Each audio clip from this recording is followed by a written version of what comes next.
प्रेरणादायक कहानियाँ हमारे जीवन में हमें प्रेरित तो करती ही हैं, साथ में जीवन में अच्छा डिसीजन लेने में भी हमारी हेल्प करती है। आजकल जल्दबाजी और भागदौड़ भरी जिंदगी में हर रोज़ हमें प्रेरणादायक कहानियाँ मिल पाना मुश्किल हो, तो आपकी इसी रिक्वायरमेंट को फुलफिल करने के लिए सोनू शर्मा की लिखी हुई बुक प्रेरित करने के मिशन पर अग्रसर की बेहतरीन से बेहतरीन कहानियाँ आपके सामने लेके आता हूँ। हेलो हाय, मेरा नाम बजरंग शर्मा है और एक बार फिर से स्वागत है आपका बीजी की वॉइस पर। इस बार मैं हाजिर हूँ आपके लिए एपिसोड 2 की कहानी लेके। यदि आपने एपिसोड 1 की कहानी नहीं सुनी तो आई बटन पे क्लिक है, वहाँ जाके आप एपिसोड 1 की कहानी सुन सकते हैं। तो बगैर समय को गंवाए शुरू करते हैं एपिसोड 2 की कहानी, जिसका शीर्षक है चाइना मैन बिजनेसमैन। चाइना का एक अमीर व्यापारी अब बूढ़ा हो चला था और अपने काम से सेवानिवृत्त होना चाहता था। उसने अपने तीनों बेटों को बुलाया और कहा, मैं अपना व्यापार 3 हिस्सों में बांटकर तुम तीनों को नहीं देना चाहता। मैं बस ये जानना चाहता हूँ कि तुम तीनों में से सबसे अच्छा व्यापारी कौन है? कौन है वो जो इस बिजनेस को संभाल सकता है?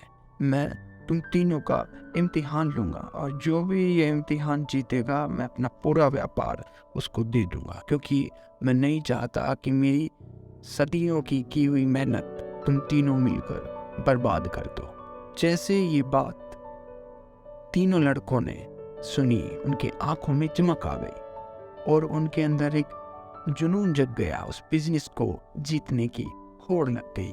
तभी बूढ़े व्यापारी ने तीनों बेटों को 10-10 डॉलर दे दिए और कहा, तीनों को इन पैसों से कोई ऐसी चीज खरीदनी है जो कोई बड़ा और खाली कमरा भर दे। ये बात सुनते ही तीनों लड़के राजी हो गए, लेकिन पिताजी ने एक शर्त रखी कि यह कमरा शाम के 6 बजे तक भर जाना चाहिए।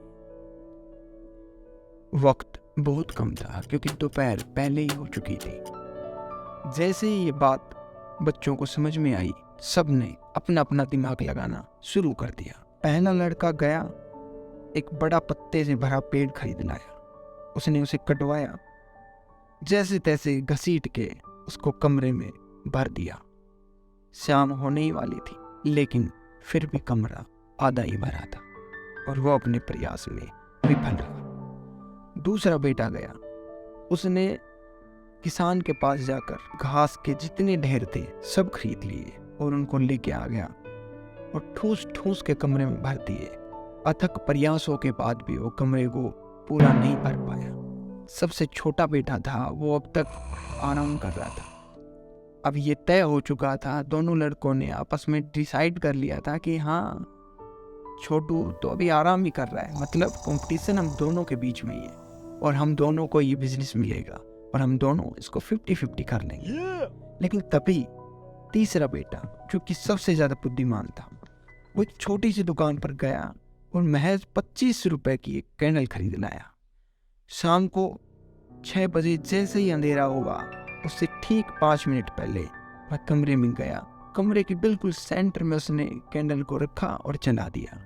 दौड़ा दौड़ा अपने पिताजी के पास गया और कहा, पिताजी आइए, देखिए कमरा पूरा भर चुका है। जैसे ही उसका पिताजी आया, देखा तो वास्तव में कमरा पूरा रोशनी से भर चुका था और उसने कहा, पिताजी क्या आप इस कमरे का कोई भी कोना देख सकते हैं जो खाली हो?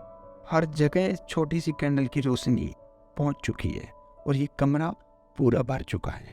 अब पिताजी समझ चुके थे कि सबसे ज्यादा समझदार मेरा छोटा बेटा है। बड़े और मझले बेटे उसकी तरफ देखते रह गए और पूरा का पूरा बिजनेस उस छोटे बेटे ने जीत लिया। तो इस कहानी से हमें यही सीख मिलती है कि लाइफ में हमेशा हार्ड वर्क की तरफ ना भागें, कभी कभी स्मार्ट वर्क भी लाइफ में जरूरी है। आशा करता हूँ इस कहानी से आपने थोड़ा बहुत कुछ जरूर सीखा होगा। मिलते हैं नेक्स्ट एपिसोड में, तब तक के लिए बाय बाय, टेक केयर।